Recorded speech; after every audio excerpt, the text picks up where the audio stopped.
ಜೀವನದಲ್ಲಿ ಬರೀ ಕಷ್ಟಗಳೇ ಬರುತ್ತಿಲ್ಲ, ಸುಖದ ದಿನಗಳು ಯಾವಾಗ ಬರುತ್ತವೋ ಏನು. ಬಡತನ ನಮಗೆ ಬೆನ್ನು ಹತ್ತಿದೆ, ಅದು ನಮ್ಮನ್ನು ಬಿಟ್ಟು ಹೋಗುವುದೇ ಇಲ್ಲ.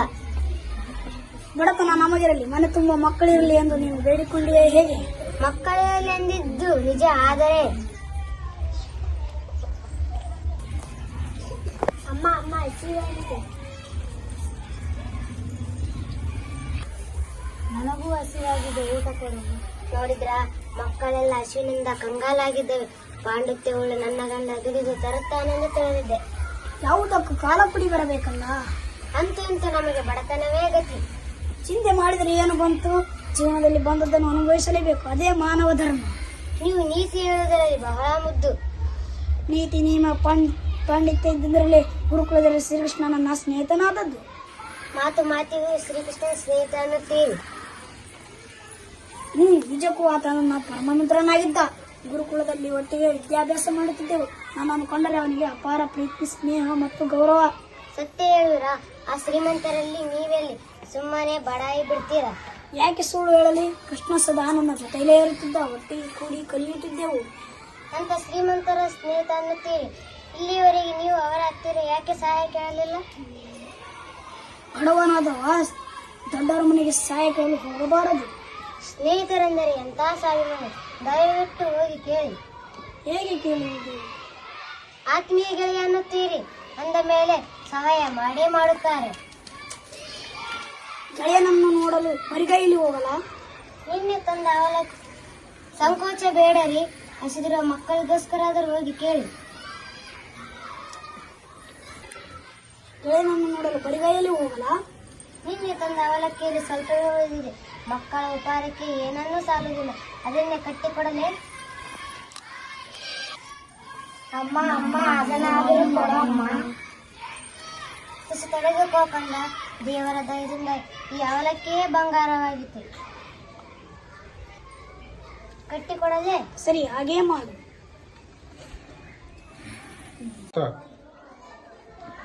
ಶ್ರೀಕೃಷ್ಣ ನನ್ನ ಸ್ನೇಹಿತ, ನನ್ನನ್ನು ಒಳಗೆ ಬಿಡಿ.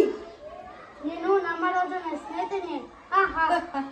ನನ್ನ ಕೀಳಾಗಿ ನೋಡಬೇಡಿ. ಶ್ರೀಕೃಷ್ಣ ನನ್ನ ಪರಮ ಮಿತ್ರ, ದಯವಿಟ್ಟು ನನ್ನನ್ನು ಒಳಗೆ ಬಿಡಿ. ನಿನ್ನಂತ ಬಿಕಾರ್ ನಮ್ಮ ನನ್ನ ಸ್ನೇಹಿತನೇ. ಓಹೋ ಸುಧಾಮಯ್ಯ, ಬಾ ಒಳಗೆ. ಯಾವಾಗ ಬಂದೆ ಸುಧಾಮ?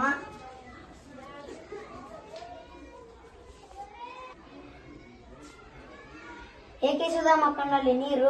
ನಿಮ್ಮನ್ನು ಬಹಳ ದಿನದಿಂದ ನೋಡುತ್ತೇನೆ, ಅದಕ್ಕೆ ಆನಂದದ ಕಣ್ಣೀರು.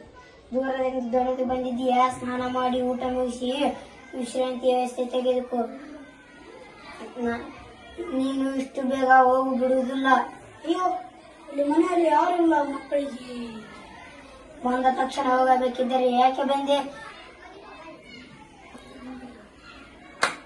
ಯಾರಲ್ಲಿ? ಸುಧಾಮನಿಗೆ ವಿಶ್ರಾಂತಿ ವ್ಯವಸ್ಥೆ ಮಾಡಿ. ಅಪ್ಪಣೆ ಮಾತು. ನನಗೂ ತುರ್ತು ಕೆಲಸವಿದೆ, ಅದು ಮುಗಿದ ತಕ್ಷಣ ಬಂದು ಬಿಡುವೆ. ಅಪ್ಪಣೆ ಮಾತು. ಶ್ರೀಕೃಷ್ಣನಂತ ಪರಮ ಮಿತ್ರನನ್ನು ಪಡೆದ ನಾನೇ ಧನ್ಯನು. ನನ್ನ ಮರೆತಿಲ್ಲ. ನಾನು ತಂದ ಅವಲಕ್ಕಿಯನ್ನು ಪ್ರೀತಿಯಿಂದ ತಿನ್ನಿಸಿದ, ಹೆಂಡತಿಗೂ ತಿನ್ನಿಸಿದ. ಏನ್ ಯೋಚಿಸ್ತೀರ ಸುಧಾಮ? ಏನಿಲ್ಲ ಕೃಷ್ಣ, ಏನಿಲ್ಲ, ಸುಮ್ಮನೆ. ನೀನು ಬಂದು ನನ್ನ ಮನಸ್ಸಿಗೆ ತುಂಬಾ ಸಂತೋಷ ನೀಡಿದೆ.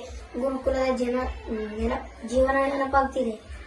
ಒಟ್ಟಿಗೆ ಊಟ ಮಾಡುತ್ತಿದ್ದೆವು, ಕೂಡಿ ಕಲಿಯುತ್ತಿದ್ದೆವು, ಕೊಟ್ಟಿಗೆ ತರಲು ಹೋಗುತ್ತಿದ್ದೆವು.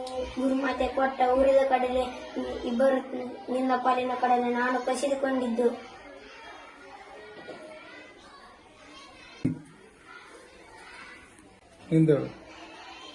ಕೃಷ್ಣ ಇಷ್ಟು ದಿನ ಏನಿತ್ತು ಅದನ್ನೆಲ್ಲ ಕಣ್ಣಾರೆ ಕಂಡಿದೆ. ಪ್ರಜೆಗಳ ಹಸಿವಿ ಇಂಗಿಸಲು, ಕಷ್ಟ ಕಾರ್ಪಣ್ಯ ಇಂಗಿಸಲು, ಆಗ ಮಾತ್ರ ರಾಜನಾದವನು ಶ್ರಮಿಸಬೇಕು. ಆಗ ಮಾತ್ರ ಅವನು ನಿಜವಾದ ರಾಜನಾಗುವನು. ನಿನ್ನನ್ನು ಪೀಡಿಸಿದ್ದು ನನ್ನ ಅರಿವಿಗೆ ಬಂತು ನೋಡು. ಕೃಷ್ಣ ಇಷ್ಟು ದಿನ ಎಲ್ಲಿದ್ದು ಅದನ್ನೆಲ್ಲ ಕಣ್ಣಾರೆ ಕಂಡಿದೆ. ನಿನಗೆ ಏನು ಬೇಕು ಸುಧಾಮ? ನನಗೇನು ಬೇಡ. ನಿನ್ನ ಸತ್ಕಾಲ ಜೀವನದಲ್ಲಿ ಮರೆಯುವಂತಿಲ್ಲ. ನನ್ನ ನೋಡಿ ಹೇಳು. ಇಷ್ಟು ಬೇಗ? ನಾನು ಇಷ್ಟು ದೀರ್ಘಕಾಲ ಮನೆ ಬಿಟ್ಟು ಇದ್ದವನೇ ಅಲ್ಲ. ಅಲ್ಲಿ ಹೆಂಡತಿ ಮಕ್ಕಳು ದಾರಿ ಕಾದು ಕಂಗಾಲಾಗಿರಬಹುದು. ಇಲ್ಲಿಗೆ ಬಂದ ವಿಷಯ ಅವರಿಗೆ ಗೊತ್ತಲ್ಲ? ಗೊತ್ತಿದೆ, ಆದರೆ ನಿಮಗೆ ಮಕ್ಕಳದೇ ಚಿಂತೆ. ಆಯ್ತು, ಚಿಂತೆ ಬಿಟ್ಟು ಹೊರಡು, ಒಳ್ಳೇದಾಗಲಿ. ಗೆಳೆಯ, ನೀನು ಅಂದು ನಿನ್ನ ಮನೆಗೆ ನನ್ನನ್ನು ಕರೆಯಲೇ ಇಲ್ಲ. ಪರವಾಗಿಲ್ಲ, ನೀನು ಕರೆದೇ ಇದ್ದರೇನಂತೆ, ನಾನು ಬರುವೆ. ಅಯ್ಯೋ, ನನ್ನ ಮನೆಗೆ ಬೇಡ ಕೃಷ್ಣ. ಹೀಗೆ ಚಿಂತೆ ಬಿಟ್ಟು ಹೊರಡು, ಒಳ್ಳೇದಾಗಲಿ.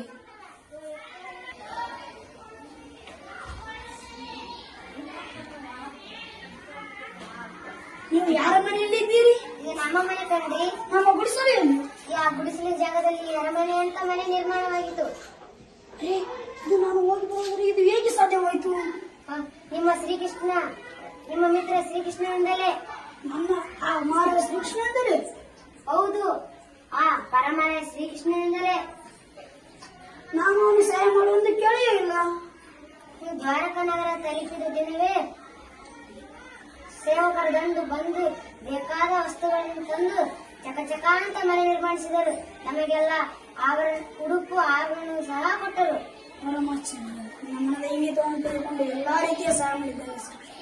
ಮಕ್ಕಳೆಲ್ಲ ಎಲ್ಲಿದ್ದಾರೆ? ಅಪ್ಪ, ನನ್ನ ಹೊಸ ಬಟ್ಟೆಯ ನೋಡಿ ಎಷ್ಟು ಚೆನ್ನಾಗಿದೆ. ಸರ, ಓಲೆ, ಬೆಳೆ ಎಲ್ಲ.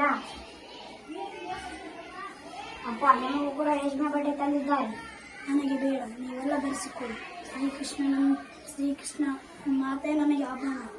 ಅವನಂತ ಮಿತ್ರನ್ನು ನಾನೇ ಧನ್ಯ. ಧನ್ಯವಾದಗಳು.